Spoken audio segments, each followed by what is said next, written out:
Hello students, welcome back to my channel understanding era.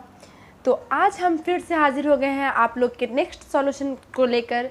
तो अब हम लोग चलते हैं क्वेश्चन नंबर 8 के सॉल्यूशन में। तो प्लीज़ आप लोग वीडियो में एंड तक बने रहना, तभी अच्छे से समझ में आएगा, नहीं तो नहीं समझ में आएगा। बिफोर वीडियो में क्वेश्चन नंबर 4 तक मैंने फुल्ली एक्सप्लेन कर दिया था और 5, 6, 7 बहुत ईजी है, आप सेल्फ ट्राई करना। और मैं अभी क्वेश्चन नंबर 8 सॉल्व करने जा रही हूँ। तो क्वेश्चन नंबर 8 है, the length of the base diameter of wooden toy is conical shape is 10 centimetre. The expenditure for polishing whole surface of the at the rate of 2.10 per square centimetre is 429। ये जो है colour करने में जो पूरा खर्च लग रहा है तो 2.10 पर स्क्वायर मीटर लग रहा है, स्क्वायर सेंटीमीटर लग रहा है, और टोटल खर्च लग रहा है 429 rupees. Let us calculate the height of the toy and let us also determine the quantity of wood which required to make a toy. तो अब चलते हैं इसके सॉल्यूशन की तरफ। तो क्वेश्चन में डायमीटर दिया हुआ था हमारा 10 सेंटीमीटर, तो रेडियस मैंने निकाल लिया 5 सेंटीमीटर। तो अब हम लोग चलते हैं according to question curve surface area. तो यहाँ पे पूरा खर्च कितना लगा था, कर्व सरफेस एरिया निकालने के लिए हमको सबसे पहले देखना है कि total cost by per metre cost हम लोग करेंगे। तो यहाँ पे लिखेंगे टोटल कॉस्ट बाई रेट, जो पर मीटर रेट है हमारा वो हमारा रेट ये रहेगा। तो अब हम यहाँ पे कर्व सरफेस एरिया का फॉर्मूला लिखेंगे, pi R L is equal to total cost हमारा कितना था 429 rupees by per metre cost था हमारा 2.10। तो अब यहाँ पे पॉइंट हटाने के लिए क्या करेंगे, यहाँ पे इंटू 100 कर देंगे। तो ये हमारा पॉइंट अब ख़त्म हो गया। तो अब इसको हम लोग को करना क्या है कि काटना है, यहाँ से 0 से 0 कट जाएगा हमारा। अब यहाँ पे नेक्स्ट देखते हैं, 7 से कटता है, 3 से ये कटेगा, 3 से 7 टाइम में कट जाएगा, 3 से 3 1 जा 3, 3 4 जा 3 3 जा। तो अब हम लोग यहाँ पे क्या करेंगे, 143 इंटू 10 करेंगे और बाई 7। तो ये हमारा क्या हो जाएगा 1430 बाई 7। हमारा पाई आर एल कितना निकला हमारा, इतना। Pi R L is equal to इतना आया। अब इसको हम पाई का वैल्यू पुट करेंगे यहाँ पे। तो पाई का वैल्यू क्या होता है 22/7 इंटू आर हमारा कितना आया था 5 आया था, और एल तो नहीं पता। तो यहाँ पे 1430/7। तो अब ये 7 से ये 7 कट जाएगा। अब देखते हैं 11 से ये कट जाएगा 2 टाइम में, 11 से कटेगा 11 1 जा 11, 11 3 जा। तो यहाँ 130 टाइम में। अब यहाँ 2 से कट जाएगा 2 6 जा और 2 5 जा, 65 टाइम में। अब ये 5 से ये कट जाएगा हमारा 13 टाइम में। तो हमारा L कितना बच गया 13। तो हम लोग यहाँ पे लिख सकते हैं L is equal to 13 centimetre. ठीक है, स्लैंट हाइट कितना पता चल गया 13 सेंटीमीटर। तो अब यहाँ पे क्या करेंगे, हाइट निकालने के लिए हम हाइट का फार्मूला फिट करेंगे यहाँ पे।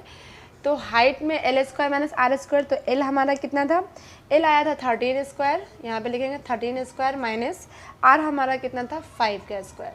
तो यहाँ पे 13 का स्क्वायर कितना होता है 169 और 5 का स्क्वायर होता है 25। तो 169 में से 25 माइनस करेंगे तो हमारा आएगा 144। तो यहाँ पे आएगा 144 अंडर रूट, तो ये हमारा आ जाएगा 12 सेंटीमीटर। तो हाइट हमारा आ गया 12 सेंटीमीटर। तो हाइट हमारा आ गया 12 सेंटीमीटर। तो अकॉर्डिंग टू क्वेश्चन हम लोग को निकालना क्या है, वॉल्यूम निकालना है। तो अब हम लोग चलते हैं वॉल्यूम के फार्मूला की तरफ। तो अब यहाँ पे वॉल्यूम का फार्मूला क्या होता है 1/3 पाई आर स्क्वायर एच। तो अब हम लोग यहाँ पे वॉल्यूम का फार्मूला में फिट करेंगे volume.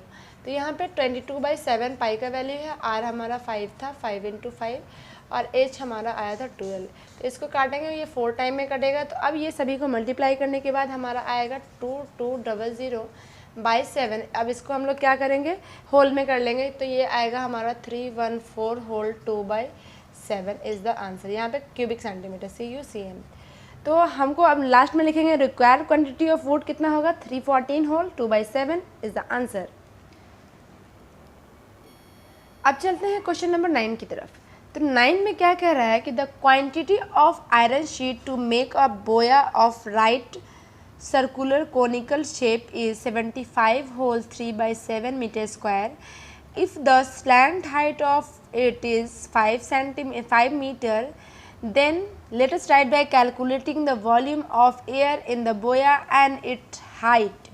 Let us determine the expenditure to color whole surface of the boya at the rate of 2.80 per meter square. यहाँ पे बोया लिखा हुआ है, यहाँ पे होगा बोया. ठीक है. टोटल सरफेस एरिया यहाँ पे दिया हुआ है 75 होल 3/7. तो हम लोग को क्या करना है कि यहाँ पे हम लोग को रेडियस कुछ लेना होगा. ठीक है. तो हम लोग क्या करते हैं कि आर ले लेते हैं रेडियस. तो टोटल सरफेस एरिया जो फार्मूला है उसी के हिसाब से इसको फिट करेंगे. तो यहाँ पे लिखेंगे let R is the radius of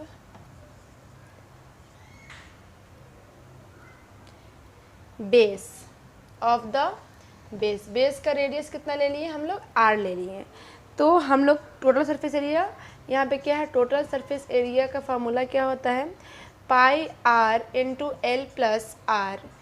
तो यहाँ पे अब यहाँ क्या हो जाएगा, टोटल सरफेस एरिया दिया हुआ है, कितना दिया हुआ है 75 whole 3/7 is equal to pi R into L plus R.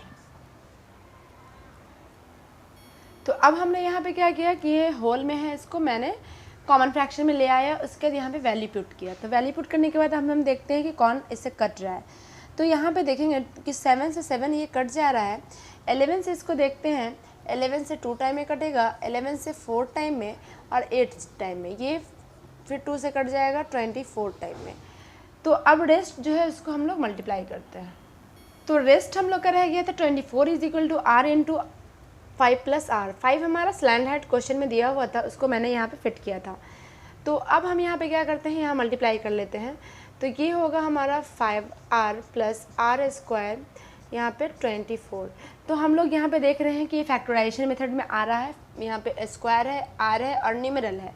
तो इसको हम लोग सबसे पहले क्या करते हैं, अरेंज कर लेते हैं. तो अरेंज करने के लिए हमको क्या होगा, R square plus 5r is equal to 24. तो 24 हम इधर लाएंगे तो ये हो जाएगा R square plus 5r minus 24 is equal to 0. तो ये हमारा फैक्टराइजेशन मेथड का ये होता है कि पहले हमारा स्क्वायर होगा, उसके बाद बीच में r होगा, देन नंबर होगा. तो इसको मैंने फिट कर लिया. अब इसको फैक्टराइज करना है. तो फैक्टराइज करने का कंडीशन आप लोग को मालूम है कि इसको ब्रेक करना है और मल्टीप्लाई करने के बाद 24 आना चाहिए और जोड़ने या घटाने पे 5 आना चाहिए. तो हम लोग देखते हैं कि किससे होता है. तो 8 से हम लोग देख रहे हैं कि 8 का टेबल अगर 3 बार पढ़ रहे हैं तो 24 आ जा रहा है. तो यहाँ पे हो जाएगा R square plus 8r minus 3r minus 24 is equal to 0. तो यहाँ पे 8 3 जो 24 और 8 में से 3 जाएगा तो 5. हमको चाहिए पॉजिटिव नंबर, तो इसलिए यहाँ पे मैंने 8 को पॉजिटिव लिया है.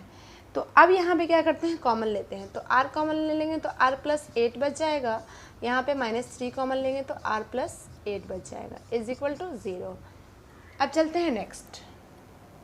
तो अब हम लोग यहाँ पे क्या लिख सकते हैं, r plus 8 is equal to हम लोग यहाँ पे लिख सकते हैं 0. इस दोनों r प्लस 8 के लिए यहाँ सिंगल r प्लस 8 ले लिया इज इक्वल टू 0. तो r का वैल्यू क्या आ जाएगा, -8, जो कि हमारा नहीं होगा, ये कट. अब यहाँ पे ये r -3 लेते हैं. तो r -3 इज इक्वल टू 0 लिख सकते हैं. तो r इज इक्वल टू हमारा क्या आ गया 3 मीटर जो आया, ये हमारा परफेक्ट रेडियस आ गया. तो अब हम लोग को निकालना क्या है, हम लोगों ने अभी सॉल्व किया तो यहाँ पे r इज इक्वल टू 3 आया और स्लैंट हाइट 5 दिया हुआ है. तो अब हमको निकालना क्या होगा, हाइट निकालना होगा, क्योंकि हमको वॉल्यूम निकालने के लिए हाइट की नीड होती है. तो हाइट का फार्मूला होता है under root L square minus R square. अभी जस्ट मैंने बताया था. तो एल हमारा है 5 का स्क्वायर माइनस 3 स्क्वायर. तो ये हो जाएगा हमारा क्या, 25 minus 9, then it will be 16 and 16 is the root of 4. ये 16 किसका है, 4 है. तो हमारा हाइट कितना आ गया, हाइट आ गया हमारा 4 मीटर. तो हम यहाँ पे निकालेंगे वॉल्यूम. तो वॉल्यूम का फॉर्मूला क्या होता है, वॉल्यूम का फॉर्मूला होता है 1/3 पाई आर स्क्वायर एच, तो यहाँ पे 1/3 और पाई का वैल्यू मैंने 22/7 डाला। आर मुझे मालूम है कि आर हम लोग का कितना आया था, 3 आया था, तो आर स्क्वायर यहाँ पे 3 इंटू हाइट हमारा क्या है, हाइट आया हमारा 4, तो ये 3 से 3 कट जाएगा। तो अब हमारा रेस्ट है 22 into 3 into 4, 22 into 3 into 4 by 7। अब इसको मल्टीप्लाई करना होगा, तो अब ये सभी को मल्टीप्लाई करने के बाद आएगा हमारा 264/7, ठीक है। यहाँ पे क्यूबिक सेंटीमीटर होगा, क्यूबिक मीटर होगा, CU मीटर। तो अब यहाँ पे इसको क्या करेंगे, मिक्स में ले आते हैं। तो मिक्स में लाने के बाद हमारा क्या हो जाएगा, 37 होल 5/7 CU मीटर, ठीक है। ये हमारा वॉल्यूम आ गया। अब हमको निकालना क्या है, एक्सपेंडिचर। ये हम लोग का वॉल्यूम आ गया। तो एक्सपेंडिचर निकालने के लिए हम लोग क्या करेंगे, अब हम लोग को कलर करने के लिए जो पैसा खर्च लगेगा उसके बारे में निकालना है। तो यहाँ पे पर मीटर का यहाँ पे प्राइस दिया हुआ है। तो हम लोग का एरिया कितना आया था, एरिया हम लोग का दिया हुआ था 528/7, मतलब ये होल में था, जो कि हम लोगों ने इसको कॉमन फ्रैक्शन में लाया था। तो यहाँ पे लिखेंगे 2.80 इंटू एरिया जो था हमारा 528/7। अब इसको हम लोग क्या करेंगे, कट करेंगे, तो यहाँ पे आएगा 0.4। तो अब इसको हम लोग मल्टीप्लाई करेंगे, तो मल्टीप्लाई करने के बाद हमारा आएगा 211.20 इज़ द आंसर। ये प्राइस इसका कितना टोटल खर्च लगेगा, 211.20। आई होप आप लोग को ये सोल्यूशन अच्छे से समझ में आ गया होगा। अगर सोल्यूशन अच्छे से समझ में आ गया है तो वीडियो को ज़्यादा से ज़्यादा लाइक कीजिए, शेयर कीजिए और कमेंट कीजिए। अब मिलते हैं नेक्स्ट वीडियो में नेक्स्ट क्वेश्चन के साथ। तब तक के लिए बाय बाय, टेक केयर।